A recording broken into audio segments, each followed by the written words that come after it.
আর notice পেয়েছেন মাত্র একদিনের। পরশু সন্ধ্যাবেলা ঠিক হয়েছে এখানে একটি সভা হবে এবং আপনারা অনেকেই এসেছেন স্থানীয়ভাবে, গাড়ি ঘোড়া দেওয়া যায়নি, হেঁটেই এসেছেন। আমি প্রথমেই সমবেত গণদেবতা জনতা জনার্দন, আমাদের বল ও ভরসা, মামাটি মানুষের সম্পদ, আপনাদের সকলকে শ্রদ্ধা, শুভেচ্ছা, অভিনন্দন, নমস্কার, সালাম, আদাব এবং জোহার জানাই। আগামী কয়েকদিন পরেই শ্রী শ্রী পঞ্চমী সরস্বতী পুজো, বাগদেবীর আরাধনা হবে। আমি তার আগাম শুভেচ্ছা জানাই। 12 তারিখ থেকে জীবনের সবচেয়ে বড় পরীক্ষায় লক্ষ লক্ষ পরীক্ষার্থী বসবেন, মাধ্যমিক। আমি সমস্ত পরীক্ষার্থীর সাফল্য কামনা করব। আজকের এই সভা যারা সংগঠিত করেছেন, এই সভার সভাপতি, জেলা পরিষদের বিদায়ী বোর্ডের সদস্য এবং অনেকভাবে গত পঞ্চায়েতে যেভাবে আক্রান্ত হয়েছিলেন তিনি আপনারা জানেন। 13 সালে সেই বিবেক মুখার্জি প্রিজাইড করছেন। এই ব্লকে জননেত্রীর নির্দেশে একটা যৌথ নেতৃত্ব মন্ডলী করে দেওয়া হয়েছে।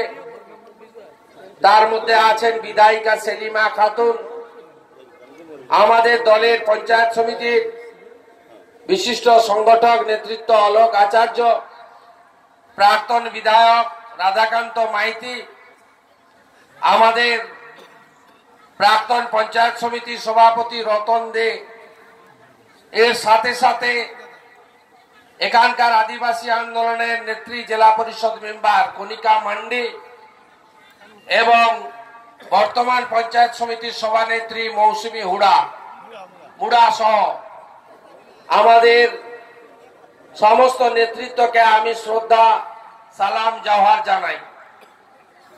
আজকে এই মঞ্চ চাঁদেরহাট, সম্মানীয় মন্ত্রী, আপনাদের অত্যন্ত প্রিয়জন ডক্টর সোমেন মহাপাত্র, প্রতিষ্ঠিত জাতীয়তাবাদী নেতা, রাজ্যসভার মেম্বার ডাক্তার মানস ভূঁইয়া, জেলার সভাপতি, সহকারী সভাধিপতি জেলা পরিষদ সম্মানীয় অজিত মাইতি, জেলার চেয়ারম্যান বিধায়ক হর্টিকালচার কর্পোরেশনের চেয়ারম্যান দীনেন রায়, সম্মানীয় বিধায়ক প্রদ্যোৎ ঘোষ, সম্মানীয় বিধায়ক শঙ্কর দোলই, সম্মানীয় বিধায়িকা গীতা ভূঁইয়া, সম্মানীয় বিধায়িকা মমতা ভূঁইয়া সহ প্রথম সারির নেতারা আছেন আমাদের মধ্যে।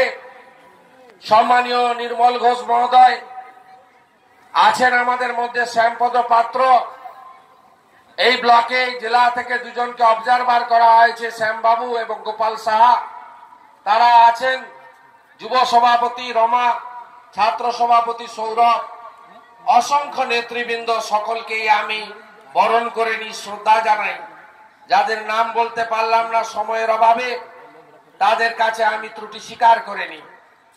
আপনারা জানেন আমাদের উত্তরা সিং হাজরা আছেন, আশিস চক্রবর্তী আছেন, এদেরকেও সম্মান। আপনারা জানেন যে তৃণমূল কংগ্রেস কিছু আবর্জনাকে পরিষ্কার করে দিয়েছে, ঝাঁটিয়ে ফেলে দিয়েছে। আমরা সেই আবর্জনাগুলোকে ফেলে দিয়েছি। সেই আবর্জনাগুলো এখানে এসে নাকি জড়ো হয়েছিল। এখানে 4টে বুথ বিজেপি জিতেছে পঞ্চায়েত ভোটে। ভাবলো যে রাজ্য দখল হয়ে গেছে, ভাবলো যে পুরো ডেবরা দখল হয়ে গেছে। কত পরীক্ষায় তৃণমূল কংগ্রেসকে বসতে হবে। তৃণমূল কংগ্রেসের জননেত্রী, তার সরকার যেভাবে মানুষের উন্নয়ন করেছেন, পাশে থেকেছেন। পশ্চিমবঙ্গে 19 সালের লোকসভা ভোট কেন, আগামী 50 বছরের কোন ভোটে তৃণমূল কংগ্রেসকে হারানোর মতো শক্তি কারোর নাই। আর ভাঙা রেকর্ড ওই সারদা মারদা যত দেখাবেন কোনো লাভ হবে না।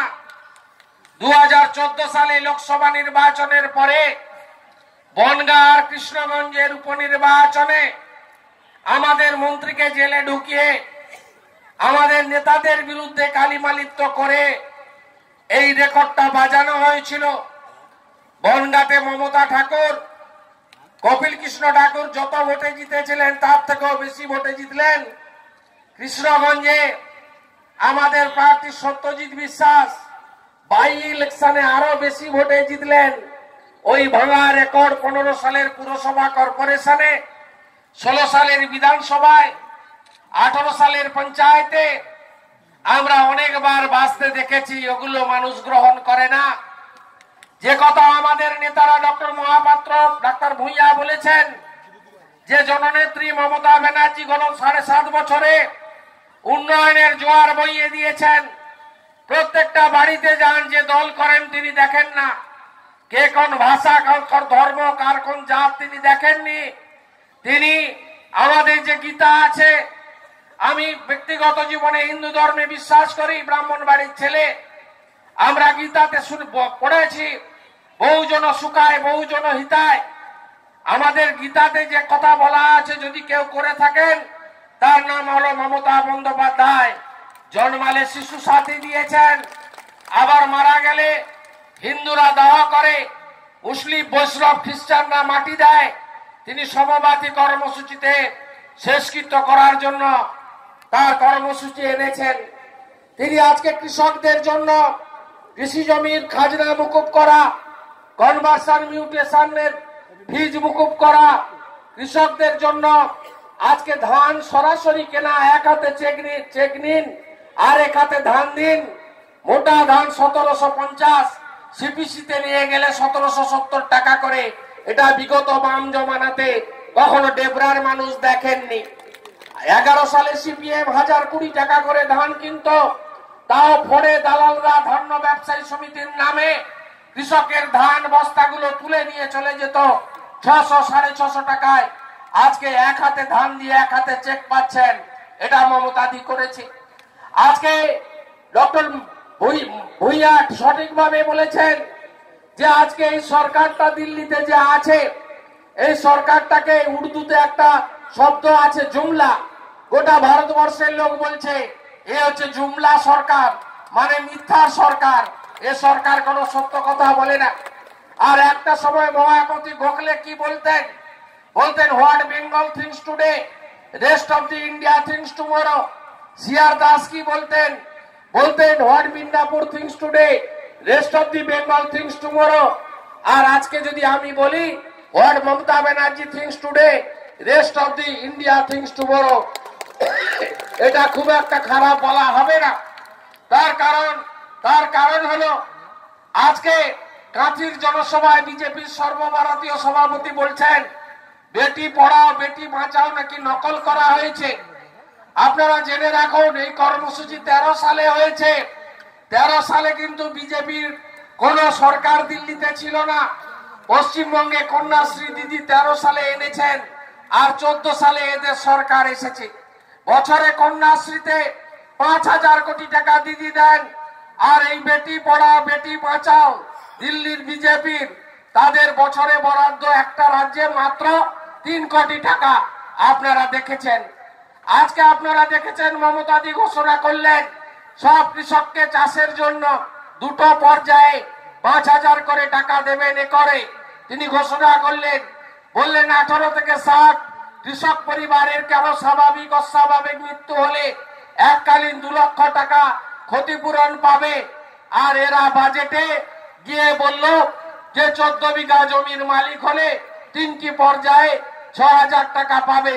এটা মমতা ব্যানার্জিকে নকল করার চেষ্টা।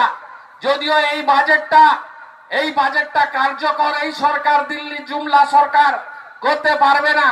কারণ বাজেটটা যখন কার্যকরী হতে যাবে 1 এপ্রিল থেকে, তখন এই সরকার থাকবে না, নির্বাচন হবে এবং ভারতবর্ষে পরিবর্তন হবে।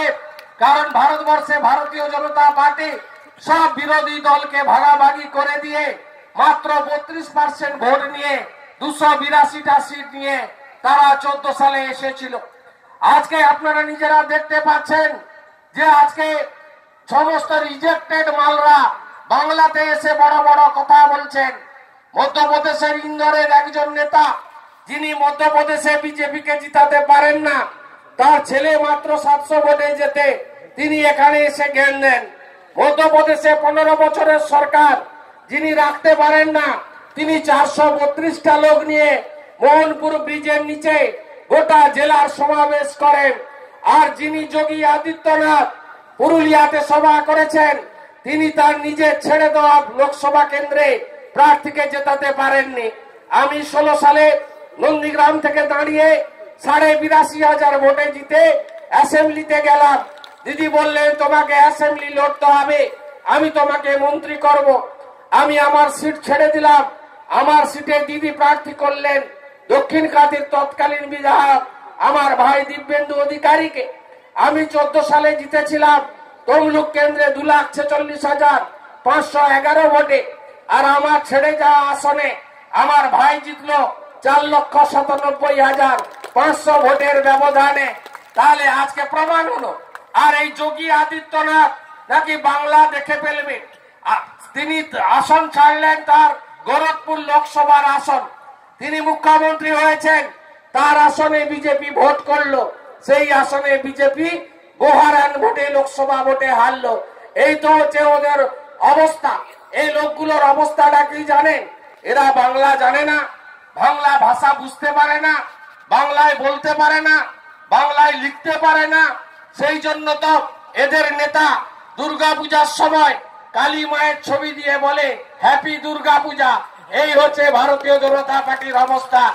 এই ভারতীয় জনতা পার্টির বাংলায় কোনো স্থান নেই, তার কারণ এরা কোনো উন্নয়ন করতে পারেনি। আমি আপনাদের কাছে বলবো, এই জুমলা সরকার জিততে পারবে না। মধ্যপ্রদেশ, রাজস্থান, ছত্তিশগড়ে, তেলেঙ্গানা, মিজোরামে 5টা রাজ্যে হেরেছে, সেমিফাইনালে 5 গোল খেয়েছে। আর আমরা বলে দিই, গতবারে উত্তরপ্রদেশে 80-র মধ্যে 73টা আসন জিতেছিল বিজেপি আর আপনা দল মিলে। এবারে অখিলেশ জি এবং মায়াবতী জি বুয়া ভাতিজার যে জোট হয়েছে, তাতে কোন অঙ্ক নেই, গণিতের পাটিগণিতের কোন অঙ্ক নেই যে ভারতীয় জনতা পার্টিকে দিল্লিতে আবার ক্ষমতায় আসে। আমরা বলি আগে সামলা দিল্লি, পরে ভাববি বাংলা। এই বাংলার কথা তোমাদের ভাবার দরকার নেই। হ্যাঁ, 2-4 জায়গায় 200-400-500 লোক জুটে যাচ্ছে। এগুলো কারা? এগুলো হলো সেই আগের হারমাদরা। আপনাদের মনে আছে যে ডেবরাতে, লোহাদা টোয়াদা ইত্যাদি এলাকায় নদীর পাশে কেশপুরের যে প্রান্ত, কিভাবে অত্যাচার করেছে, কিভাবে মারধর করত, কিভাবে ঘরে আগুন দিত। আমি পঞ্চায়েত নির্বাচনে প্রচারের দিন বাধা পেয়েছিলাম, রাদাদা নিয়ে এসেছিল আমাকে 13 সালে, ফেরার সময় বাধা দিয়েছিল। সেই সিপিএম এর প্রাক্তন সিপিএম এর লোকগুলো, গুন্ডাগুলো, হারমাদগুলো, তারা বিজেপিতে নাম লিখিয়েছে। তার মধ্যে আবার 4টা করে পার্টি। অন্তরা ভট্টাচার্য বলছে যে ডেবরার সভা বেআইনি সভা, আর ডেবরার সভায় যারা মিটিং করতে এসেছিলেন তারা নাকি সব দেখে নিবে, চামড়া তুলে দিবে, মাথা ভেঙে দিবে। এই তো কথা। এই খড়গপুরের এক বিধায়ক আছে, কাঁথিতে গিয়ে সভা করে বললেন কি অধিকারী সন্স এন্ড ব্রাদার্স, তাকে নাকি উপরে ফেলে দিবেন তিনি। তা তিনি এত বড় নেতা, কাঁথিতে কোনো শনি পূজায় ওকে উদ্বোধনে ডাকে না। আর খড়গপুরে সবচেয়ে বড় উৎসব রাবণ দাহন, 2 লাখ লোক হয়, ওকে ডাকেনি, আমাকে দিয়ে রাবণ পুড়িয়েছে খড়গপুরের লোক। এই তো হচ্ছে ভারতীয় জনতা পার্টির নেতাদের অবস্থা। আমি বলেছি তুমি তো কোন ছাড়, 1.5 বছর হলো পার্টি করছো, তোমার 14 পুরুষ এলেও অধিকারীদের কিছু করতে পারবে না। আমরা 100 বছর ধরে ভোটে জিতি, বিপিন অধিকারীর সময় থেকে, কেনারাম অধিকারীর সময় থেকে, 70 সাল থেকে, তোমার জন্মের আগে থেকে আমার বাড়ির লোকেরা এমপি হয়, এমএলএ হয়, ইউনিয়ন বোর্ডে যেতে, পৌরসভায় যেতে। আজকে এই লোকগুলো বিজেপির মুখ, কোন ভদ্র ভাষা নেই, মেরে দাও, কেটে দাও, ভেঙে দাও। আর ওদের মুখে হিন্দুর তকমা আমাদের শিখতে হবে না, আমাদের হিন্দু কথা শিখতে হবে না। আমরা যখন ব্যক্তিগত জীবন যাপন করি, আমরা নিশ্চিতভাবে, আমি হিন্দু ধর্মে বিশ্বাস করি, সেলিমা খাতুন ইসলাম ধর্মে বিশ্বাস করে, তার আস্থার জায়গা মসজিদ, আমার আস্থার জায়গা মন্দির। কিন্তু আমি যখন মন্ত্রী, আমি যখন জনপ্রতিনিধি, আমার একটাই ধর্ম, তার নাম হলো মানব ধর্ম। গরিবকে বাংলা আবাস যোজনা দেব, গরিবকে খাদ্য সাথীর চাল পাইয়ে দেব, আমার বোনটি কন্যাশ্রী যাতে পায় দেখব, আমার ভাইরা যাতে স্কুলে সবুজ সাথী সাইকেল পায় দেখবো, তফসিলি জাতি উপজাতি শিক্ষাশ্রী পায় দেখবো, মায়েরা আনন্দ ধারা মুক্তি ধারা যাতে পায় দেখবো। আমরা এই কাজটাই করব, এটাই হলো তৃণমূল কংগ্রেসের নীতি। যখন নন্দীগ্রামে আগুন জ্বলেছে, 41 জন শহীদ হয়েছে, 300 মায়ের ইজ্জত সম্ভ্রম নিয়েছে, এই বিজেপি লোকেদের টিকি খুঁজে আপনি পাননি। নেতাই গ্রামে গণহত্যার সময় এদের কাউকে খুঁজে পাওয়া যায়নি। আমাদের 7.5 বছরে একটাও ছোট বাঙালিয়া, একটাও বেনা চাপড়া কঙ্কাল কাণ্ড, একটাও নন্দীগ্রাম নেতাই সিঙ্গুরের মতো কোথাও অত্যাচার সংগঠিত হয়নি। মমতা ব্যানার্জি গণতন্ত্রে বিশ্বাস করেন বলেই 93 সালে নো আইডেন্টি কার্ড নো ভোটের দাবিতে মহাকরণ অভিযান করেছিলেন, 13 জন শহীদ হয়েছিল। আজ যে আমরা পরিচিত পত্র দেখিয়ে ভোট দিতে যাই, এটা মমতা ব্যানার্জির দয়ায় আমরা তার আন্দোলনে পেয়েছি। তাই তৃণমূলের মুখে গণতন্ত্র বাঁচাও কথা তোমাদের মুখে শোভা পায় না। গণতন্ত্র বাঁচাও করার আগে কি বলেছিল? বলেছিল রথযাত্রা করবে। আমরা তো উড়িষ্যার পাশে থাকি, মেদিনীপুর আগে উড়িষ্যাতেই ছিল, নাম ছিল দণ্ডভুক্তি জেলা। আমরা উড়িষ্যা মানে রথযাত্রার প্রচলন কে করেছিলেন? পুরীর যিনি রাজা তিনি রথযাত্রার প্রচলন করেছিলেন। আর রথযাত্রার প্রচলন আমেরিকার মাটিতে করেছিলেন কে? হরে কৃষ্ণ নামের যিনি প্রবর্তক, ইস্কনের প্রতিষ্ঠাতা শ্রীল প্রভুপাদ। এটা আমরা জানি যারা হিন্দু ধর্মে বিশ্বাস করি। আজকে আপনি বলুন তো আমাদের রথ কেমন হয়? আমাদের রথে 206টা কাঠ দিয়ে রথ বানানো হয়, কারণ মানব দেহে 206টা রথ আমাদের হাড় আছে, সেই অনুযায়ী রথ বানাতে হয় কাঠ দিয়ে। প্রথম থাকেন কে? প্রথম থাকেন আমাদের বলরাম প্রথম থাকে, তাকে গৌরবের প্রতীক বলা হয়। তারপরে থাকেন বোন সুভদ্রা, তারপরে থাকেন প্রভু জগন্নাথ, তাকে কি বলা হয়? ঈশ্বরের প্রতীক বলা হয়। এটাই তো আমাদের রথ। আর ইনারা রথ বানিয়ে এনেছিলেন 1.5 কোটি টাকা দিয়ে। সেখানে পায়খানা পেচ্ছাপ করা যাবে, আরো অনেক কিছু খাওয়া যাবে, নাচ গান করা যাবে। সেই রথ নিয়ে নাকি বাংলা জয় করবেন। তারপরে হাইকোর্ট কান মুড়েছিল একবার, সুপ্রিম কোর্ট দুটো কান মুড়ে দিয়ে বলল এই রথযাত্রার নামে দাঙ্গা যাত্রা রাজ্যে হবে না। তারপরে গণতন্ত্র বাঁচাও, গণতন্ত্র পশ্চিম বাংলায় আছে বলেই তোমরা দাঁড়িয়ে দাঁড়িয়ে কখনো বলছো পুলিশের গাড়িতে বোম মারো, কখনো বলছো তৃণমূলকে হসপিটালে পাঠিয়ে দাও। কত বড় বড় কথা। পঞ্চায়েত ভোটের আগে যে তৃণমূলের লোকেরা বুথ থেকে কেউ বাড়ি ফিরবে না, স্ট্রেচারে করে অ্যাম্বুলেন্সে যাবে। আমার জানা নেই তৃণমূলের কোন লোক হসপিটালে গেছে। আর বিজেপির লোকরাই রাজ্য ছাড়া হয়ে কেউ ঝাড়খণ্ডে, কেউ উড়িষ্যায়, কেউ আসামে গিয়ে পালিয়েছেন, আমরা সেটা ভালো করে জানি। তাই আমি দেবরান মাটিতে বলবো, উন্নয়ন যদি করতে হয় মমতাদির সাথে থাকতে হবে। উন্নয়নকে যদি এগিয়ে নিয়ে যেতে হয় তৃণমূলের সাথে থাকতে হবে। আমরা স্বাধীনতার আগে নেতাজির কথা আমরা বইতে পড়েছি। একজন বাঙালি নেতা, বিশ্ববরণ্য নেতা, তিনি বেঁচে থাকলে ভারতবর্ষের প্রথম প্রধানমন্ত্রী তিনি হতেন। তার পরবর্তীকালে রাজনৈতিক ভাবে বিরোধ থাকলেও জ্যোতিবাবু একবার সে সুযোগ পেয়েছিলেন। কিন্তু আজকে আমরা এই মঞ্চে দাঁড়িয়ে সমস্ত বাঙালিকে বলতে পারি এই লড়াই বাঙালিদের সঙ্গে বাহারিদের লড়াই। যারা বাংলা জানে না, বাংলা বোঝে না, বাংলা লিখতে পারে না, সেই বিদ্যাসাগরের মাটিতে দাঁড়িয়ে আপনাদের একটা কথাই বলবো, এবারে সুযোগ এসেছে একজন বাঙালি নারী মমতা ব্যানার্জি তার নেতৃত্বে দিল্লিতে একটা বিজেপি অসাম্প্রদায়িক মানুষের সরকার তৈরি করার। আপনারা আগামী লোকসভা নির্বাচনে জোটবদ্ধ ভাবে, ঐক্যবদ্ধ ভাবে রূপশ্রীর পক্ষে, মানবিকের পক্ষে, কন্যাশ্রীর পক্ষে, সবুজ সাথীর পক্ষে, সবুজ শ্রীর পক্ষে, গতিধারার পক্ষে আপনারা আগামী দিনে এই তৃণমূল কংগ্রেসকে হৃষ্ট পুষ্ট বলিষ্ঠ করবেন। আর ভারতীয় জনতা পার্টি 15 লক্ষ টাকার গল্প অ্যাকাউন্টে পাঠিয়েছিল, শূন্য হয়েছে, একটা প্রতিশ্রুতি পূরণ হয়নি। কি বলেছিল? সবকা সাথ সবকা বিকাশ। আর আমাদের পিএনবিতে রাখা টাকা ঝেড়ে দিয়ে নীরব মোদী পালিয়েছে। আমরা বলি নীরব মোদী কা সাথ, বিজেপি কা বিকাশ। 1160 কোটি টাকা দিয়ে দিল্লিতে 7 স্টার পার্টি অফিস, আর নীরব মোদী 11,500 কোটি মেরে দিয়ে বিএনপির পালিয়েছে। একে যত তাড়াতাড়ি উৎখাত করবেন ততই বাংলা এবং দেশের মঙ্গল। ডক্টর ভূঁইয়ার কথাকে সমর্থন করে বলি, 19 জানুয়ারি ব্রিগেডে যেভাবে সমস্ত দলকে এক করেছে, মাথা ঘুরে গেছে দিল্লির বিজেপি নেতাদের। তাই তৃণমূল কংগ্রেসকে দমন করো, পীড়ন করো, গালি লাগাও, এজেন্সি লাগাও, অনেক চক্রান্ত হচ্ছে। আমাদের নেত্রী হেরে যাওয়ার লোক নন। মমতা ব্যানার্জি, ফেলানি Basak, Champala Sardar, Bhikari Paswan, no identity card, no vote. Chhoto Angaria থেকে নন্দীগ্রাম, নন্দীগ্রাম থেকে নেতাই, নেতাই থেকে সিঙ্গুরে কৃষকের আন্দোলন মমতা ব্যানার্জি করেছে। গত দুদিন ধর্ণা দিয়ে বুঝিয়ে দিয়েছেন সবাই তোমাদের কাছে আত্মসমর্পণ করতে পারে। আমি আত্মসমর্পণ করার লোক নই।